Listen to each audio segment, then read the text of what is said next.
Hello everyone, good morning, welcome back to my channel.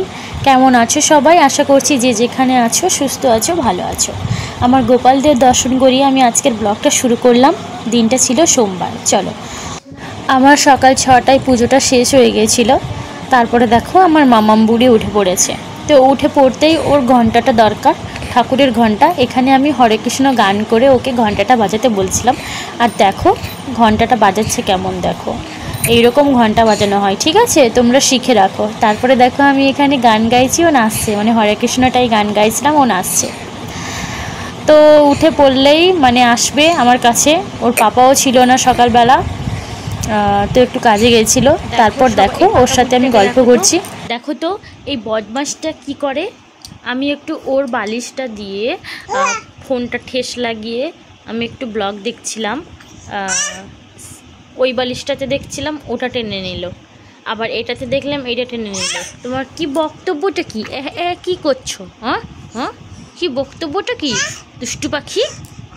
হ্যাঁ হ্যাঁ, আর কি বলছো বলো বলো, সবাইকে বলো, সবাইকে বলো, কিছু বলবা, কিছু বলবা। হ্যাঁ মা। তো চলো, মামামের মানে সকালবেলা উঠে ওর পাপার কাছ থেকে নাহলে আমার কাছ থেকে একটু আদর না খেলে হয় না। যাই হোক, পুজো টুজো করে তারপরে ওর সাথে একটু খেলা করে দেখো আমার বড় চলে এসছে। এখানে আমাকে চা করে দিয়েছে, আমি চা খাচ্ছি। আর ওই পাকা বুড়িটাও একটু দরকার, মানে চা খাবে না, পাউরুটি বা বিস্কুট যাই হোক খাবে। যাই হোক, তারপরে দেখো এখানে আমি ওর যে কাপড়গুলো ছিল, মানে যা বৃষ্টি, তো সকাল বিকাল বৃষ্টি ধরেই আছে, ওই জন্য যা কাপড়গুলো ছিল সব আমার কাঁচা হয়ে যায়, কিন্তু শুকাতেই পারি না। তো এই পাকা বুড়িকে বসিয়ে এখানে খাটের চারপাশে শুকিয়ে দিচ্ছি। আর কিছু করার নেই, ফ্যানে যা শুকবে শুকবে। কেননা এখন বৃষ্টি বন্ধ, শুকিয়ে দিলে বৃষ্টি চলে আসবে, এখন দৌড়াবে কে ওকে ছেড়ে দিয়ে? আর ও তো মামনি, মানে একটা জায়গায় বসার চেষ্টা করবে আর একটা জায়গায় বসে পড়বে দিয়ে দুম নিচে। এই নিয়ে আমার মামাম 3বার পড়ে গেছে, 2বার খাট থেকে পড়ে গেছে, একবার মামা বাড়িতে, একবার এখানে, আর একবার ঘরে গ্রিলের পাশে বসছিল, বাইরে পড়ে গেছে। যাই হোক, 3বার পড়ে গেছে। তো চলো দেখো, ওই ভিজা কাপড়গুলো ও বসে বসে টানবে, ওর কাজ হচ্ছে সেইটা। আর বিছানাপত্রর দিকে একদম তাকাবে না তোমরা, ঠিক আছে? আমার বিছানা, আমি একবার বেডশিট পাতাবো আর ইনি হচ্ছেন হিসু করে ভর্তি করবেন, আমি ওটাকে তুলবো, আবার একটা পাতাবো, ওটাকেও নোংরা করে রাখবে। ওই জন্য বর্তমান কিছু নেই, বরকে বলেছিলাম। ও মানে একার দ্বারা তো হয় না, ওকে কোথায় বসিয়ে রেখে আমি খাটে বেডশিট পাতাবো। ওই জন্য ওর পাপা এলে তারপরে আমি বেডশিটটা চেঞ্জ করব। তারপরে দেখো ওইসব ছাদে কাজকর্ম করে দিয়ে এসে নিচে চলে এসেছিলাম। এখানে একটু খিচুড়ি খাচ্ছিলাম, মানে আমি নিয়েছিলাম বাটিতে, আমার ভালো লাগে না অঙ্গনবাড়ির খিচুড়ি খেতে, তাও একটু নিয়েছিলাম। আমাকে একটু খাওয়ানোর চেষ্টা করছিলাম। বাবা উনি তো খাবেন না, উনি তো ওয়াক করছেন। যাই হোক, এখানে দেখতে পেলে কিছু সবজি, গিমা টিমা, তো আমি এখানে আনাজগুলো করে দিই। মামাম হওয়ার পর থেকে আমি তো বাবার বাড়িতে ছিলাম, তারপরে এখানে যতদিন থেকে এসেছি সব কিছু কেটে কুটে ধুয়ে সব কিছু দিদির কাছে রেডি করে দিই। দিদি রান্না করে, নাহলে শাশুড়ি রান্না করে। দিদি এই কিছু মানে 1-2 মাস হলো 1-2 মাসের বেশি হলো রান্না করছে, না হলে আমার শাশুড়ি সবসময় রান্না করতো। যাই হোক, এখানে দেখো এই গিমাতে পড়বে সরু সরু করে আলু কেটে দিয়েছি, গিমা আর পেঁয়াজ দিয়ে আলু দিয়ে ভাজা হবে, ঠিক আছে?